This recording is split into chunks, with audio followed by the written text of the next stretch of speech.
everyone, welcome back to your own channel DG पाठशाला। So guys I am back with the next video. आज की video में हम करने वाले हैं केमिस्ट्री के सभी चैप्टर के एमसीक्यूज क्वेश्चन।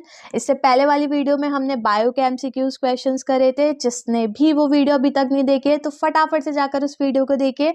उस वीडियो का लिंक आपको नीचे डिस्क्रिप्शन बॉक्स में मिल जाएगा। तो गाइस चलिए स्टार्ट करते हैं क्वेश्चंस करना। अच्छा, क्वेश्चन करने से पहले मैं आपको बता दूं कि केमिस्ट्री के क्वेश्चंस बहुत ज़्यादा ट्रिकी एंड लॉजिकल क्वेश्चंस है, तो ध्यान से पढ़कर आपको सॉल्व करना होगा। तो चलिए देखते हैं first question. First question is an aqueous solution of copper sulphate turns colourless on electrolysis. Guys यहाँ पे इलेक्ट्रोलिसिस का क्वेश्चन है, कॉपर सल्फेट की इलेक्ट्रोलिसिस करवा रहे हैं और जो सॉल्यूशन है वो कैसा हो गया, कलरलेस हो गया। ठीक है, अब यहाँ पे पूछ रहा है कि जो इलेक्ट्रोड बना होगा वो किस चीज का बना होगा। तो मेन क्या देखा जाता है, कौन सा इलेक्ट्रोड देखा जाता है, एनोड। एनोड किस चीज का बना है वो मैटर करता है, कैथोड किसी का भी बना हो वो मैटर नहीं करता, एनोड मेन मैटर करता है। अब अगर सॉल्यूशन हमारा कलरलेस हो रहा है तो इसका मतलब एनोड कॉपर का बना हुआ नहीं होना चाहिए, क्योंकि अगर कॉपर का बना हुआ होगा तो एनोड से कॉपर के आयन सॉल्यूशन में जाएंगे और जो सॉल्यूशन है वो ब्लू कलर का ही रहेगा, क्योंकि कॉपर सल्फेट ब्लू रहता है। एनोड भी अगर कॉपर का होगा तो कॉपर के आयन्स जो होंगे एनोड से इलेक्ट्रोलाइट में जाएंगे, सॉल्यूशन में जाएंगे और कलर ब्लू ही रहेगा। पर यहाँ पे कलर कैसा हो रहा है, कलरलेस। तो दैट मीन्स जो एनोड है वो कॉपर का नहीं होना चाहिए। ठीक है, तो देखिए पी यहाँ पे हमारे पास तीन पार्ट हैं, पी क्यू एंड आर। अब एनोड कॉपर का नहीं होना चाहिए, तो पी वाले में एनोड कॉपर का है तो ये तो वैसे ही कैंसिल हो जाएगा। इसमें एनोड प्लैटिनम का है तो ये हो सकता है, और इसमें एनोड कॉपर का है तो ये भी कैंसिल हो जाएगा। तो दैट मीन्स ऑप्शन हो जाएगा बी ओनली क्यू, क्योंकि हम कैथोड को यहाँ पे नहीं देखेंगे। कैथोड किसी भी चीज का हो मैटर नहीं करता, मेन किसको देखा जाता है, एनोड को। क्लियर है। चलिए सेकेंड क्वेश्चन देखते हैं। A compound P is heated in a test tube with sodium hydroxide solution. Guys, एक compound P है जिसको हमने हीट करा टेस्ट ट्यूब में, किसके साथ, सोडियम हाइड्रोक्साइड सॉल्यूशन NaOH के साथ। A red litmus paper held at the mouth of the test tube turns blue.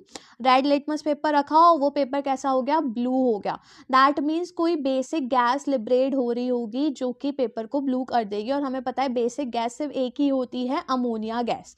तो यहाँ पर आपको बताना है कि जो पी है कंपाउंड वो क्या हो सकता है। अब NaOH है और बेसिक गैस हमें पता है अमोनिया गैस है, और अमोनिया गैस तभी लिबरेट होगी जब कोई अमोनियम का सॉल्ट होगा। तो यहाँ पर जो पी होगा वो कोई ना कोई अमोनियम का ही सॉल्ट होगा, या तो अमोनियम क्लोराइड होगा या तो अमोनियम सल्फेट होगा। तो ऑप्शन देख लेते हैं, अमोनियम सल्फेट है ऑप्शन में, तो यहाँ पे ऑप्शन हो जाएगा डी हमारा। क्लियर है। चलिए next question. Which of the following would weight the least. Guys ये थोड़ा लॉजिकल ट्रिकी क्वेश्चन है, आपको बताना है इनमें से किसका सबसे कम वेट होगा, लीस्ट वेट होगा। ठीक है, अब देखिए पहला option 2 grams atom of oxygen. हमें पता है 1 ग्राम में होता है 16। अगर 1 ग्राम एटम ऑफ ऑक्सीजन है तो 16 ग्राम का होता है। एक ऑक्सीजन का वेट कितना होता है, 16 होता है। 2 के लिए पूछ रहा है तो 2 के लिए हो जाएगा 32 ग्राम्स। तो पहले वाले का जो वेट आएगा वो आएगा 32 ग्राम्स। ठीक है, नेक्स्ट देखते हैं 1 mole of sodium. 1 mole of sodium का हो जाएगा वेट कितना, 23 ग्राम। सोडियम का मास 23 ग्राम्स। देन नेक्स्ट में बोल रहा है 22.4 litres of carbon dioxide eight STP। 22.4 litres, इतने वॉल्यूम पर जो कार्बन डाइऑक्साइड का मास होता है वही रहता है। तो कार्बन डाइऑक्साइड का मास कितना हो जाएगा, कार्बन 12, डाइऑक्साइड मतलब CO2, O कितने हो जाएंगे 2, तो 2O है तो 32 मास, 12 + 32 44। तो यहाँ पे जो वेट आएगा वो कितना आ जाएगा, 44 ग्राम्स। और लास्ट वाले को अगर हम देखें तो बोल रहा है 6.023 इंटू 10 की पावर 22 एटम्स ऑफ कार्बन। हमें पता है कि 6.023 इंटू 10 की पावर 23 एटम्स, कार्बन का वेट कितना होता है, 12 ग्राम्स। ठीक है ना, पर ये कितने एटम बोल रहा है, 6.023 इंटू 10 की पावर 22 बोल रहा है।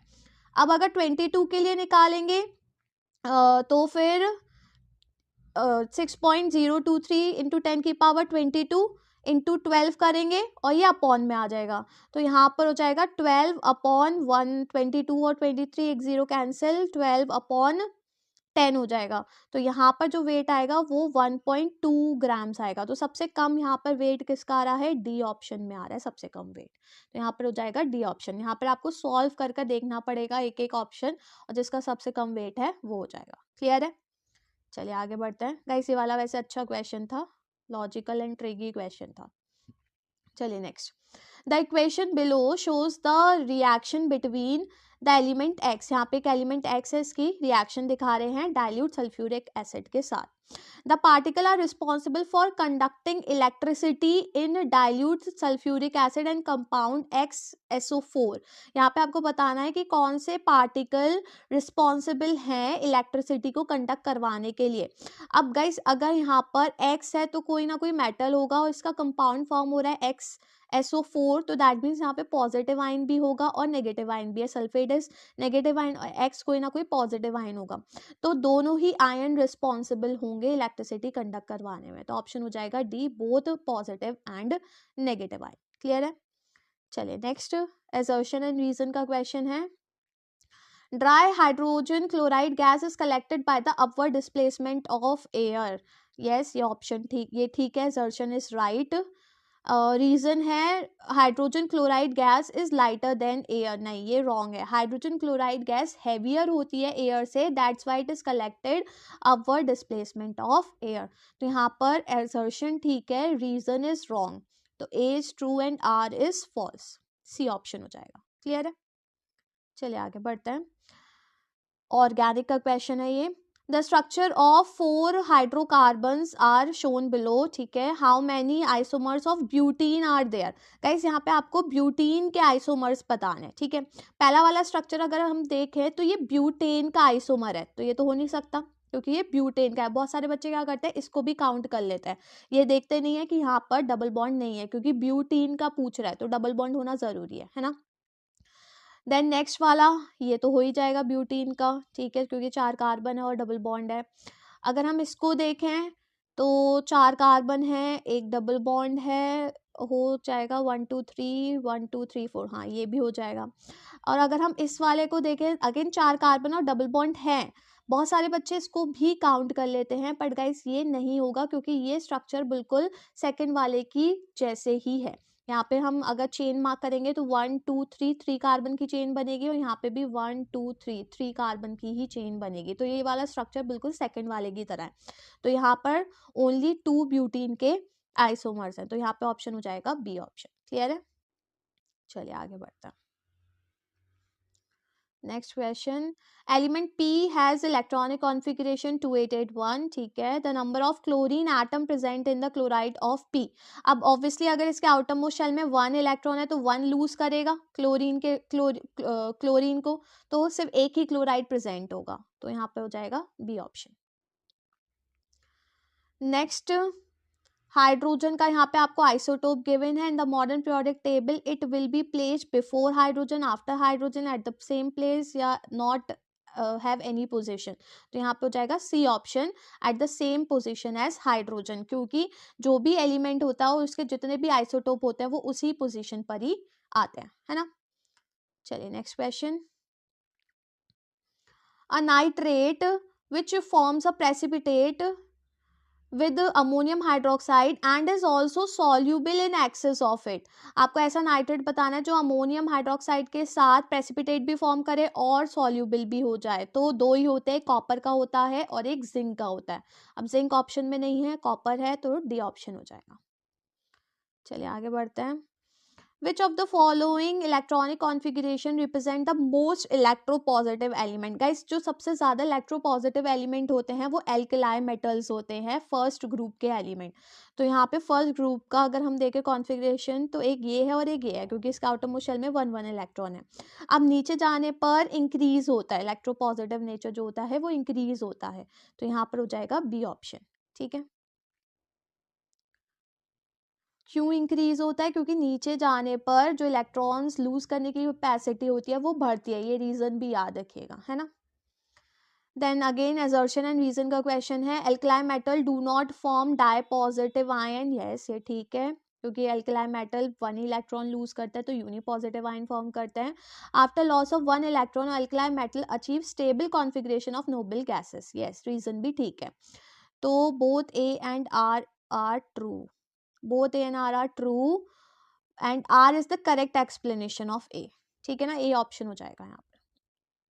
चलिए नेक्स्ट क्वेश्चन, अगेन अच्छा सा क्वेश्चन दिख रहा है ये, the ratio between the volume occupied by 4.4 grams of carbon dioxide and 2 grams of hydrogen gas is, यहाँ पर आपको रेशियो निकालना है, volume occupied 4.4 grams of carbon dioxide.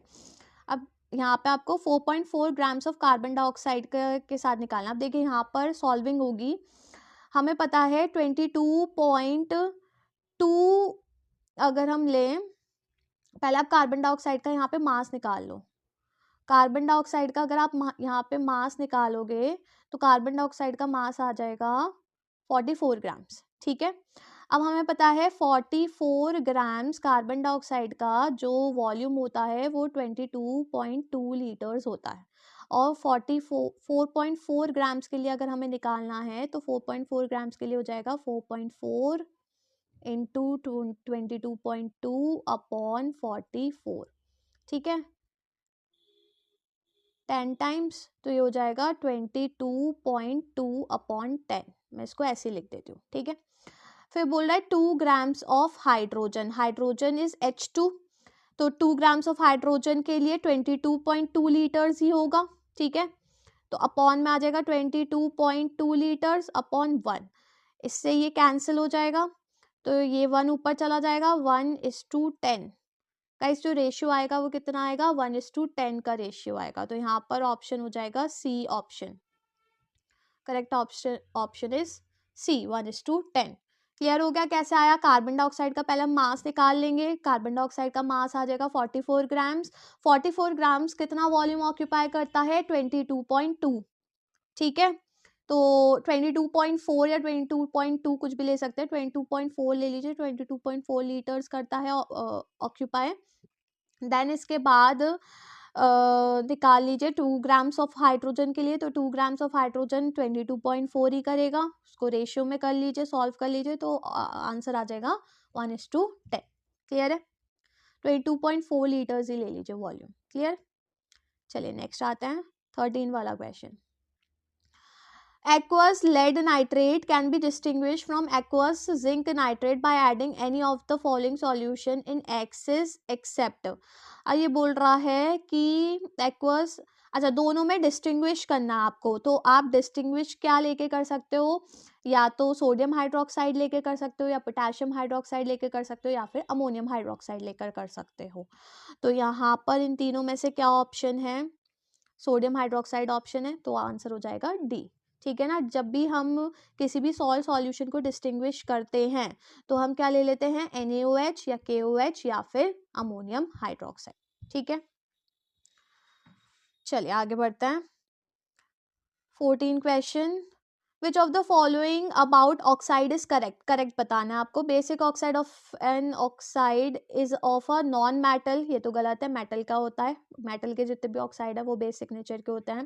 Then acidic oxide contain ionic bond, नहीं गलत है, कोवलेंट बॉन्ड होता है।